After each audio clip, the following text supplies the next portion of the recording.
Hello everyone! All-purpose flour, samahan ng sugar, baking powder, at syempre lagyan din natin ng konting asin.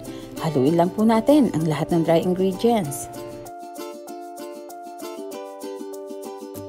Samahan po natin ng 3/4 cup na gatas. Paunti-unti po nating ilagay habang sinasabayan ng paghalo. At pwede kayong gumamit dito ng evap milk or fresh milk. Palitan na lang po natin ng spatula yung ating panghalo dahil sa wire whisk po ay dumidikit siya. Ngayon naman ay samahan din natin ng 1/2 cup melted butter or margarine. Paunti-unti po nating ilagay habang hinahalo. Kaya naman, this is Bella, ang inyong kusinara ng New Delmos Kitchen. Kung bago ka sa channel na to, syempre, welcome na welcome ka. At kung dati ka naman, welcome back. Kaya naman, don't forget to subscribe, like and share, at pakihit mo na rin ang notification bell. Isama mo na yung all para lagi kang updated sa mga bagong upload.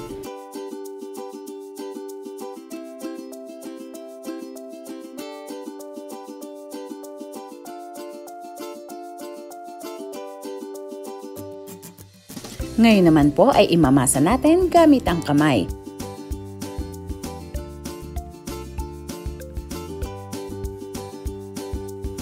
Ilagay po natin sa table para mas mabilis po natin mapa-smooth itong ating dough. At ganito lang po ang paraan ng pagmasa na aking ginagawa. Ang puwersa po ay nandito sa ating palad para po mas madiin at nang mas mabilis po natin siyang mapapasmooth.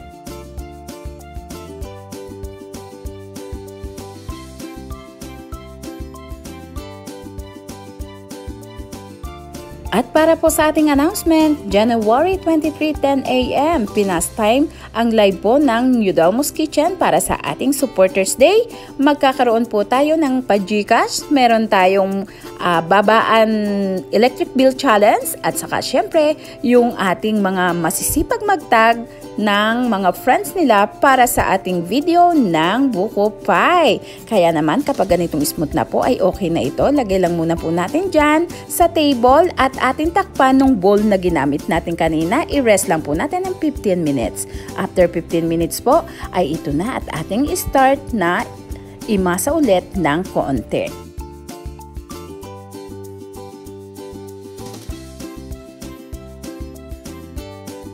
Ngayon naman po ay atin ang i-flat gamit ang rolling pin at ang kukunin po nating shape ay pa-rectangle. Kung wala po kayong rolling pin ay pwede kayong gumamit ng bote na makapal at kailangan ay pabilog para mabilis nyo po siyang mairo-roll dito sa ating dough.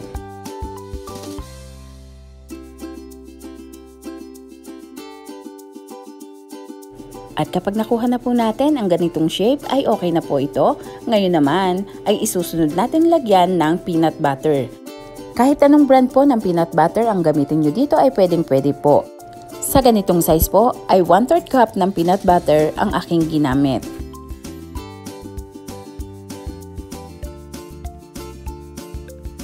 Pantayin lang po nating mabuti.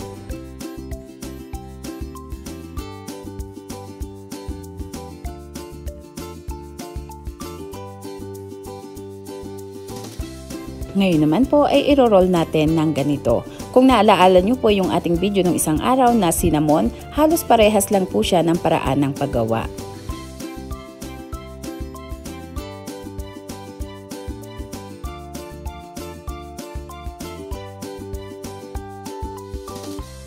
So okay na po siya. Ngayon naman ay muli nating ikakat gamit ang isang tali. Pagsalubungin lang po natin at kailangan po ay magkapantay para pantay din po yung pagkat natin ng tinapay. So itong una po, inihiwalay ko muna itong dulo, then itong the rest, kailangan po ang kapal niya is at least 1 cm to 1.5. So ito ganito lang pong kadali at kabilis na paraan ng pagpuputol ng ating peanut butter roll. Ayan, ngayon naman ay pagpatuloy lang po natin hanggang sa matapos.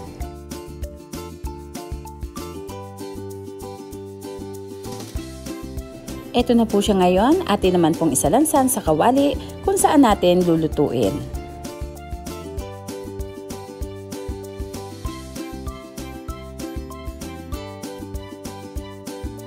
Isa lang na po natin at syempre kailangan nating takpan at ang apoy po ay dapat nasa number 4 lamang.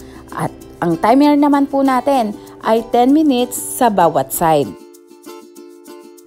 After po ng 10 minutes, atin namang pihitin at yung kabilang side naman ang ating lulutuin.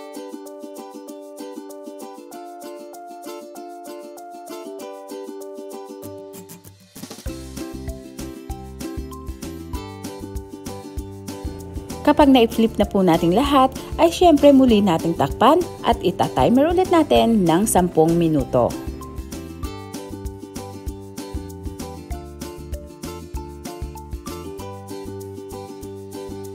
I-check naman po natin ngayon kung luto na. Ayan po at saktong-sakto yung pagkaluto, kaya pwedeng-pwede na nating tanggalin sa stove. At higit po sa lahat ay ito ang masarap na sikreto, isawsaw po natin sa strawberry jam. Kaya naman, maraming salamat po muli sa inyong lahat. Bye-bye at mag-ingat po tayo.